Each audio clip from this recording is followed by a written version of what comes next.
All right, welcome to another episode of Chain of Thought, Scale's podcast on all things scale AI research. On today's episode, we're going to be talking a bit about our recent release, Seal Showdown. We'll kick things off with a brief round of intros. My name's Brad Kenstler. I'm the head of agent capabilities and environments here at Scale. Hi, everyone. I'm Janie. I'm a product manager here at Scale AI.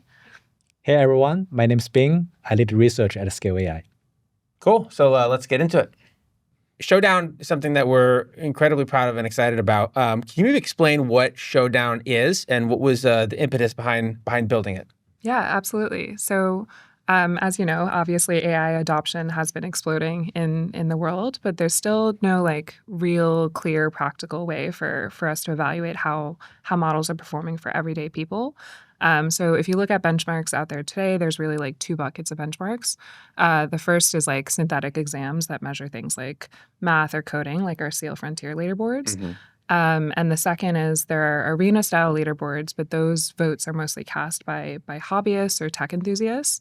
And while those are super useful, they don't actually reflect how AI models are used in the real world today by everyday people. And so that was kind of the synthesis of Seal Showdown. So we wanted to build something that was reflected in real world usage, that had a diverse user base, and also from an integrity standpoint, we wanted something that was really much harder for model builders to really game and climb. Yeah. So that makes sense. So that's interesting. So it sounds like with frontier leaderboards, typically our goal is to measure a model or an agent in terms of its ability to complete some kind of task or generate some kind of response, exactly. Provide an answer. But here it's a little different, right? So we're it's like an arena style leaderboard, and here we're trying to measure preferences. Exactly. Yeah. Real world preferences from real people. That makes sense. So I'm curious, what makes Showdown unique? Yeah. So there are a few big differentiators. So the first is really who the data is coming from. So Showdown collects millions of real conversations from real people, a very globally representative group of people around the world. So we represent over 100 different countries, 70 different languages. And then something that's unique about our data set is 200 different professions. So people, lawyers, doctors, et cetera. And then because we started by launching with Scale's verified contributor network, we actually know very detailed verified information about your identity, your background. And so Showdown provides rankings by country, by education, by age level, and various segmentations that have never been seen before on leaderboards. So that's the first kind of differentiator. The second is really in terms of how our data is collected is very unique. So for current arena style leaderboards, typically the data comes from a website that a hobbyist goes to specifically to test the limits of models, and they're really going there to try and break models. Mm-hmm. But our data comes from an app called Playground, which we provide to our contributors for free, and then we ask them to use it in the real world, in the wild, in their daily lives, in their daily work. And we only show these votes every once in a while. So most of the time you're just using this app organically, the same way you'd use ChatGPT. And then we collect votes once in a while. So they're much more, the prompts are much more organic and the votes themselves are much more organic. And then third, I mentioned this briefly before, but one of the big priorities we had in designing Showdown was really about leaderboard integrity. Right. And so the big kind of differentiator of our leaderboard is that we will never share data that is used in the leaderboard with external parties. And we also will never share data that's from a similar distribution for 60 days. So we create this lag so that model builders can't actually specifically train their model or overfit their model specifically to the leaderboard. And so we believe that the rankings are much more representative of real world model performance. Right. That makes sense. That I love this notion of different segments of people having different preferences for models, right? Particularly in terms of the way that they convey information or maybe things like tone. And I mean that kind of makes sense, right? by age categories, for example. Like obviously, consumers have different preferences for different kinds of things, and then there are different preferences across like consumer and professional and things like that. So that's pretty exciting that like we get to see that cross section. Exactly. Yeah. So the problem with a lot of other leaderboards is like they just show a single score per model. That's kind of like a global score. And you like with those kinds of scores, you lose a lot of the nuance of like these different categories and like these real world kind of like breakdowns of different people have different preferences, as you said. Right. So I'm curious, like how many people exactly are using Showdown and like are actively participating in this process? Yeah, good question. So right now it's limited to Scale's contributor network. So much smaller population than if we opened it up publicly. So currently we have about 129,000 users that are using this regularly in their daily lives. And then since we've launched kind of voting in the app, we've seen 10 million prompts get submitted. Wow, that's pretty exciting. This all makes sense. I'm curious to maybe get a bit deeper into like the methodology, like how we collect these preference rankings and things like that. So Bing, like maybe you can kick this off. Like I'm curious, how do we actually collect these preference rankings or these votes in Showdown? Yeah, certainly. So we have a platform called Playground, where our contributors were given the free access to the different frontier models that they can play around with. This is the typical chat interface, where at the beginning of the conversation, the user can select which model they want to converse with and just start a natural conversation, like a day-to-day task. Occasionally, there will be prompt to kind of select around two response and to prompt to be compared to two response, right? So they have the option to skip if they do not want to read. So this helps us to reduce bias. And if they decided to read and the model gonna start to stream and load, they have options to kind of select left is better, right is better, both are good, both are bad, right? So, and these are what we call the battle results. And all of these battle results, in the end, we feed them through the Bradley-Terry model to produce ELO-like ranking scores. And that is the score that we used in producing the final ranking. So yeah, that is how we produce ranking through all of these battle results. The battle results. I like that. I like that. I'm curious, where, at what stage can a user be presented with a battle or a vote? Is it like only at the first turn? Can it happen like several turns later? Like, and how do we manage that sampling of votes? Yeah, it's pretty dynamic, right? So occasionally that we see users start to see battle in the first turn, but we also have a lot of cases that we want to see battle later so that we can have users to interact with the model for multi-turn interactions, right? And then start to the battle. Yeah, so that is by design that we cover both the very single-turn use case as well as multi-turn interactions. Right. Yeah, that makes sense.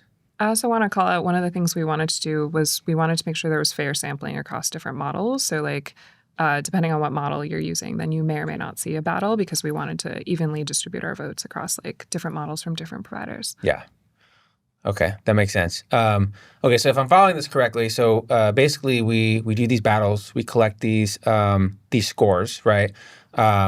Which I believe it amounts to some kind of ternary scores where it's like 0 if it's if one model's favored over the other, 1 if the other model's favored, and then like 0.5 if it's a tie. This may just be like my lack of knowledge about this space of benchmarks like Arena, but like how do we convert these kinds of like preference or battle scores into actual rankings? And I think one of the terms I hear frequently here is Bradley-Terry model. That's a model that I think has a good name. So I'm curious a little bit more about it. Yeah, sure.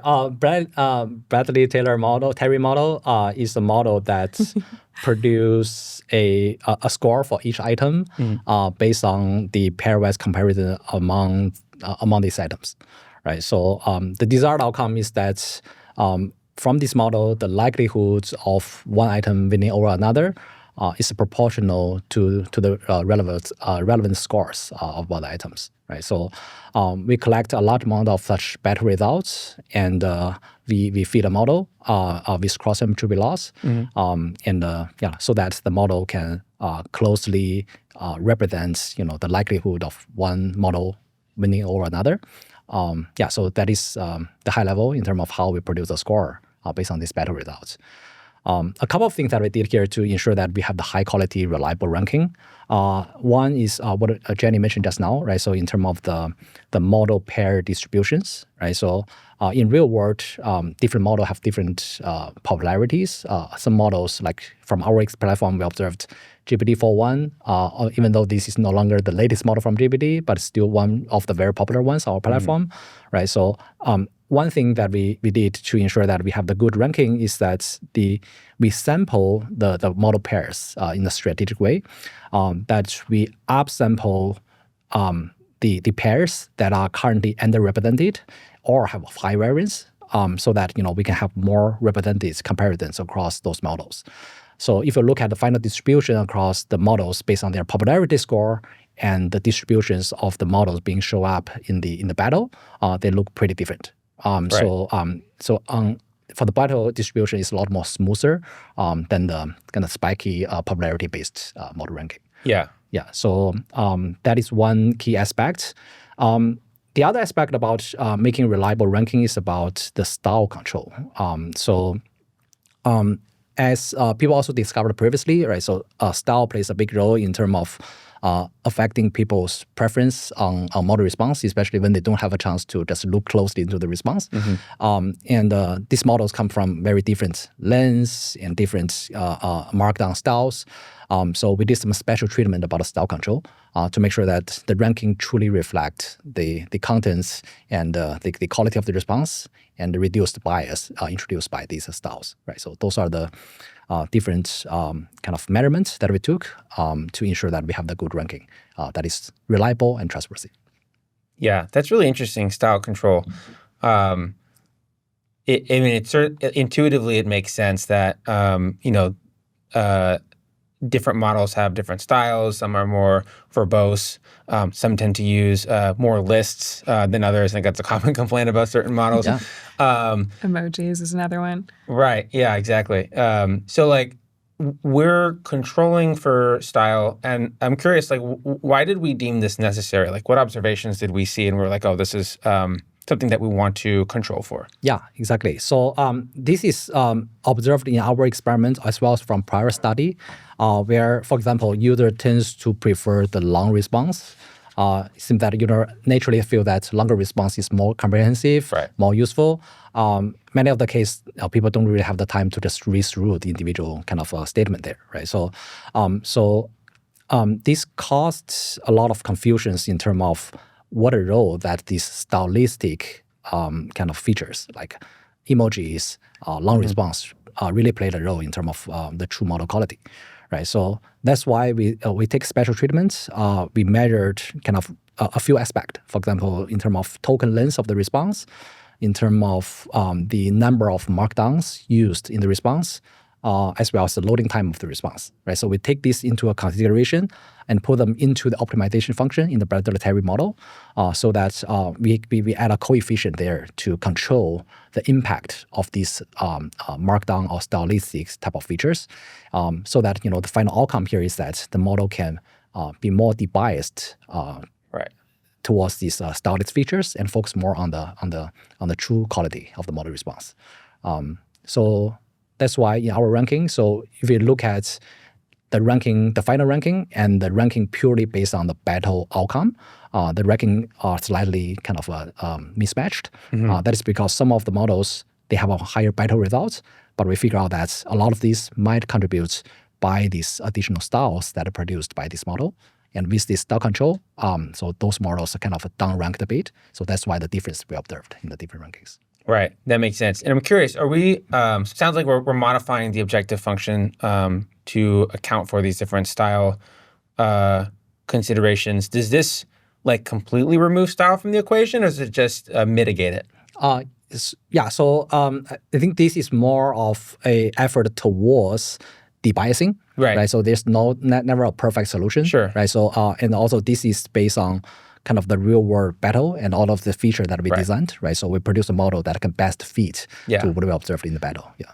That makes sense. Yeah. The reason why I ask is that like I'm sure there's some part of style that like is just an inherent bias that we need to remove, and there's other parts of style that actually does correlate with like true preference, right? Yeah. Like I'll give you an example, right? So when I can't recall if it was '01 or '03, but when I first started using, I believe it was '03, super powerful model.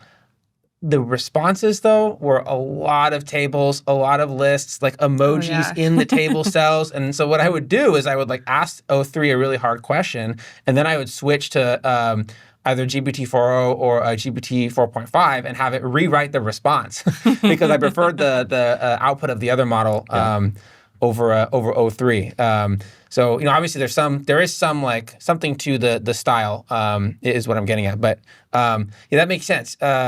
Cool. So I'm curious, how did we design this system to be like robust against gaming and overfitting? Like I think this is something that we hear a lot about with respect to arena style leaderboards. This is something that they can be susceptible to, but I think we've been very thoughtful from the beginning in how we're designing this to mitigate that. Right. This is a very important topic.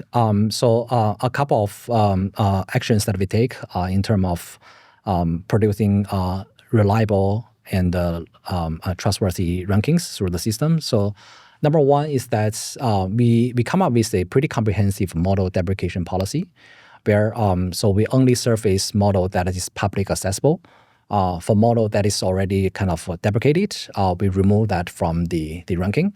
So this is because in the extreme case where we have an old model that performed really well, that ranked really high, but once the new model comes, we no longer serve this model to the real user, no longer get a new battle, and this model continues to stay very top. But in reality, this may already be surpassed by the newer models, right? So by constantly removing those so-called older version models, we maintain the integrity of the rankings. So in terms of the model that we put on the leaderboard, we only surface those public accessible models. For any model that we are removing, we will put the model at least there for 30 days, so that we have enough visibility to the model builders as well as to the general public. So this is about model deprecation. Another important aspect is about the data access. Right, so we have this public ranking data that we keep a proprietary. We never shared it. And for the other data from the platform, so we also make sure that we do not share data or sell data in a similar distribution to the data that we used in the public ranking. Right. So specifically, we do not share data that is within the last 60 days from the platform. So this is the measures that we took in terms of preventing people from kind of optimizing towards data and hack the leaderboard. So right. Yeah, and that's obviously super critical. And I appreciate this aspect of the model deprecation policy. Like no models are going to disappear in the middle of the night off the leaderboard, right? If it's not performing well, which is I think super important for transparency. So I'm curious. Obviously we have this richness of user data, which helps us understand different preferences across these different segments. What steps do we take to provide that transparency while also protecting user data? Yeah, good question. I can take that one. So we do a few things. So first, we give users full control over their data. So users do consent upfront to their data being used to improve models, but they can opt out at any time, and they can also go back and delete their chat history if they want, and then their data will no longer show up in the leaderboard. Second, we do, from like a anonymity perspective, we ensure that any segments that we show on the leaderboard have like a minimum group size. So specifically, we ensure that any like cuts, whether it's like a combination of like age plus demographic, we make sure every single group is over 100 people, so that you can't like take that data and then go back and identify like which users were in that group.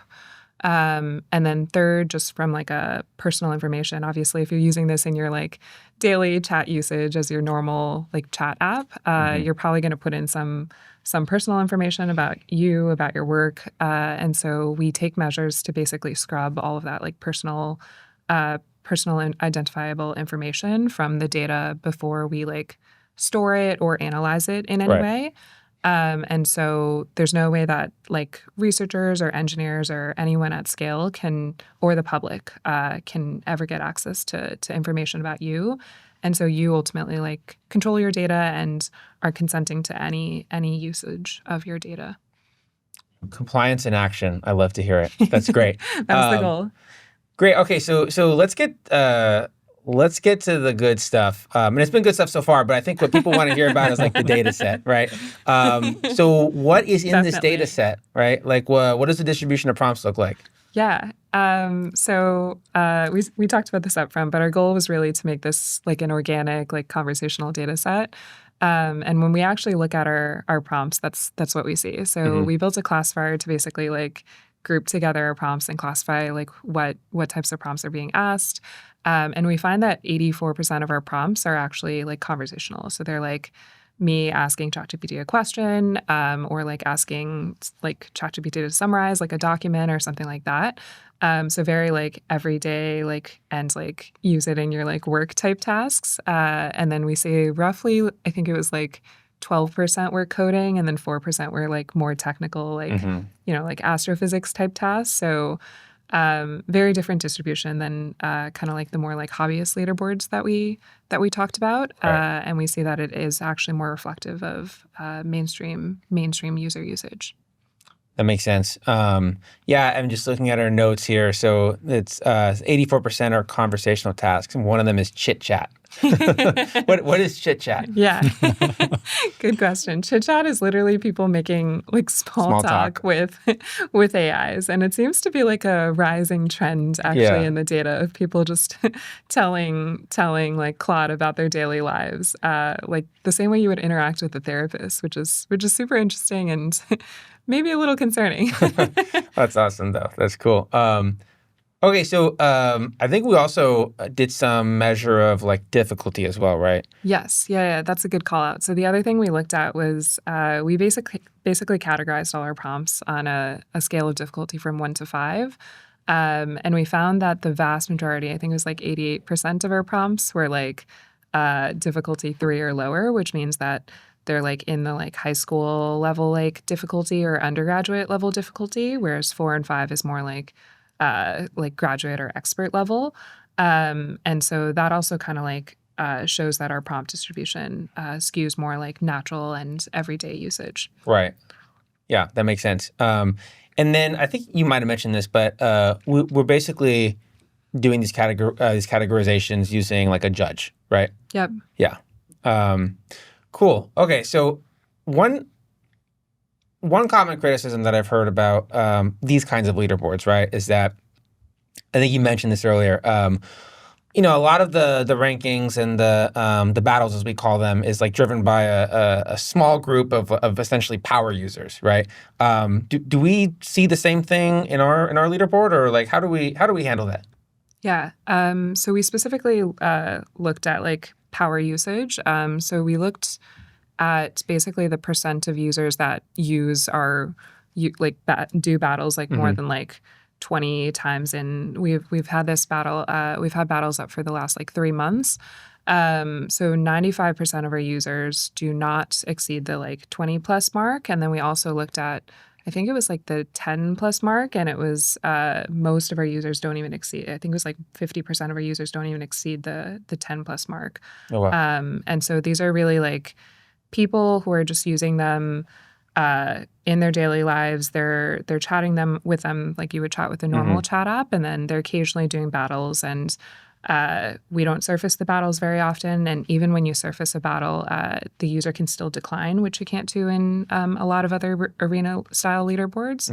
So people are really only sharing preferences with us when they have a genuine preference and they care about like surfacing that preference to us. So we think that the data is like the preference data is more organic and more real. Yeah, totally. So nobody's farming battles for clout, basically.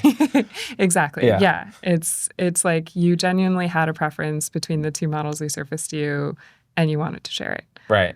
That's great. So like looking at the results, I'm curious, like any interesting insights that you've all seen or like counterintuitive observations?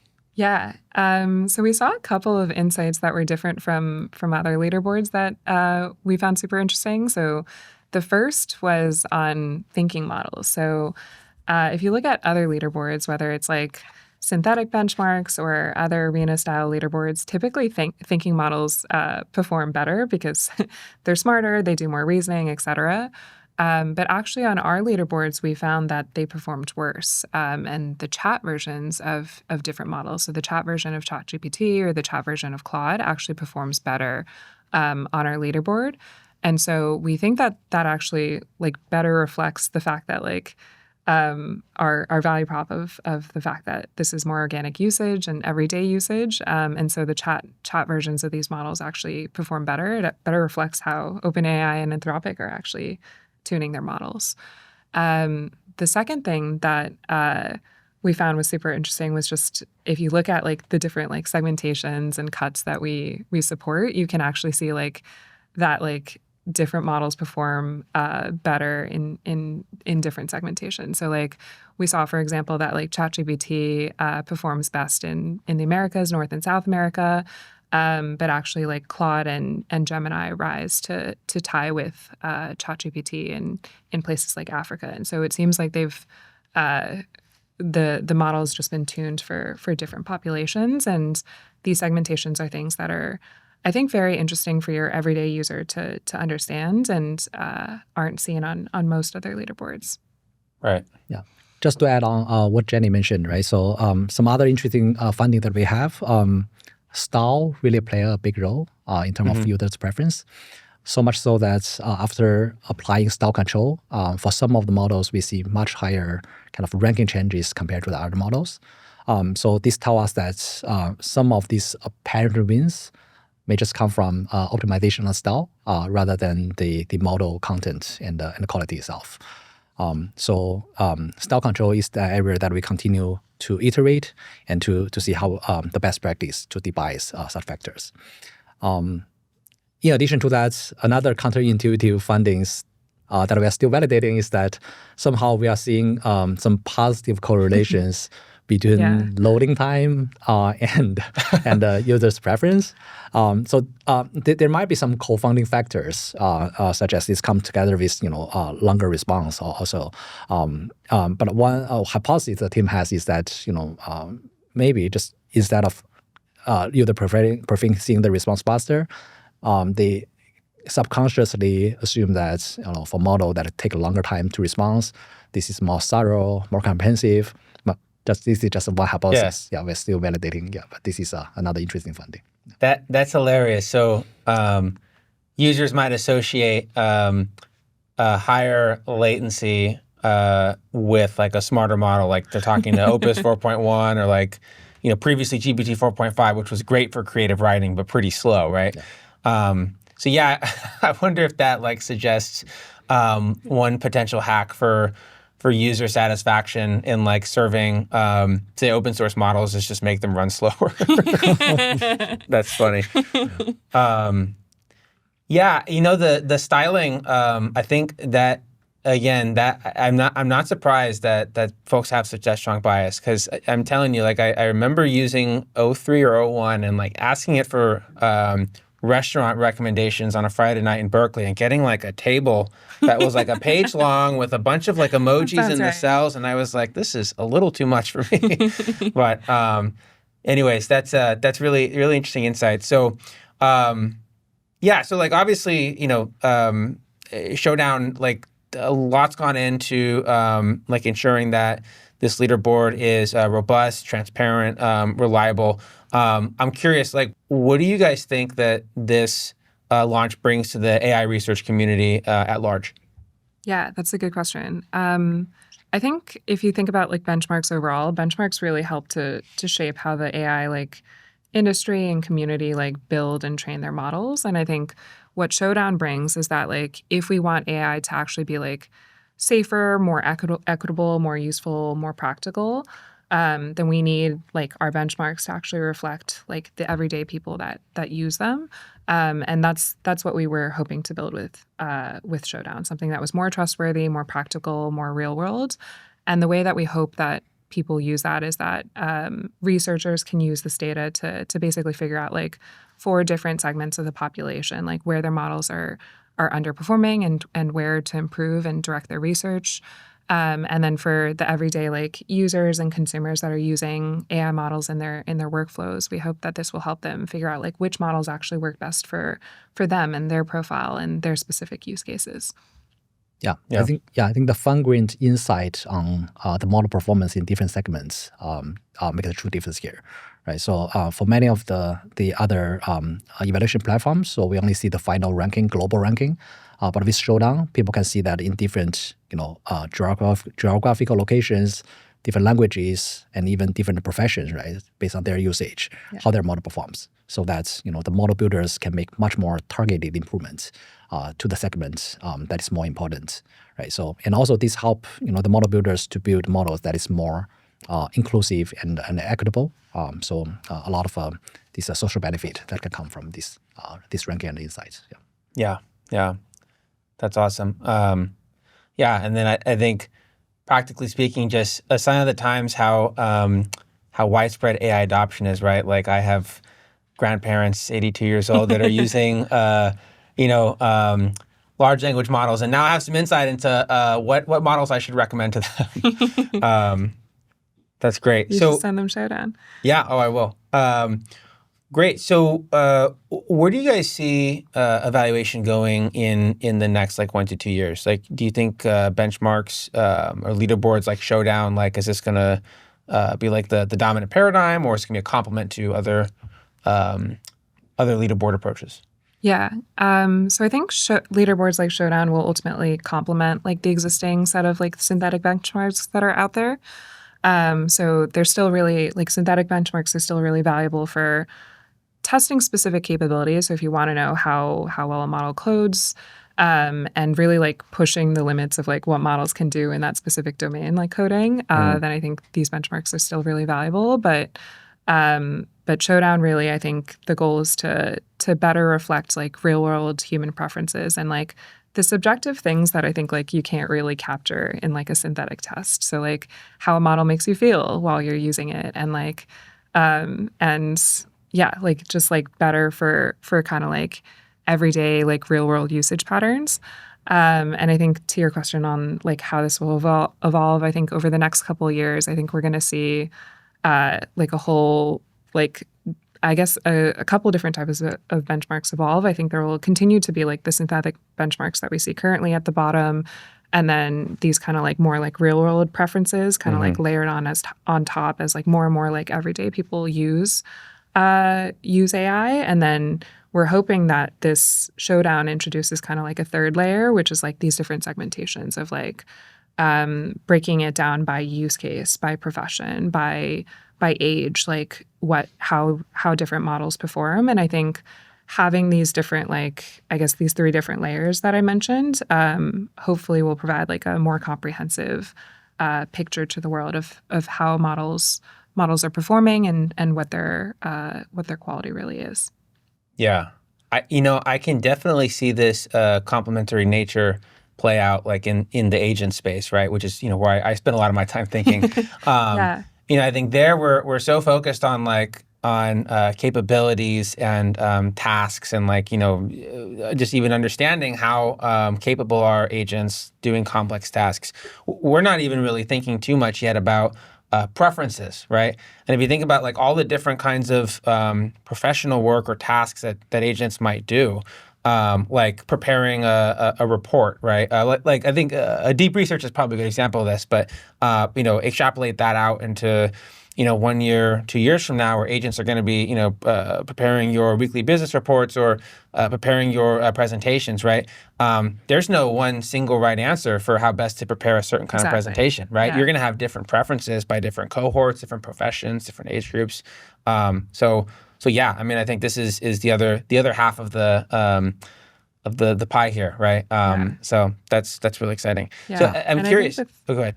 Oh, sorry. I think as these different capabilities emerge with agents or tool use, I basically think you'll see first these synthetic benchmarks, like the like how like just like purely how this capability evolves, and then like in each of these capabilities, then like I think the preference and like the more subjective like nuanced leaderboards will probably Right. like follow in each of these capabilities as AI is like moving forward. Right. So this capability-based leaderboard and eval has been a big focus for Scale AI historically. Right. So in the SEAL leaderboard, we have these frontier evals like Humanity Last Exam. This is probably one of the most popular eval these days for knowledge and reasoning. 3Bench Pro that we just released kind of earlier this month on agents, 3 agents. So this capability-based eval gonna continue to be there to continue to challenge the boundary of frontier model capabilities for sure. Yeah. Right. So but the introduction of SEO Showdown complement that by kind of providing insight on real user, real preferences, and real world usage. Right. So these two definitely complement pretty well to each other.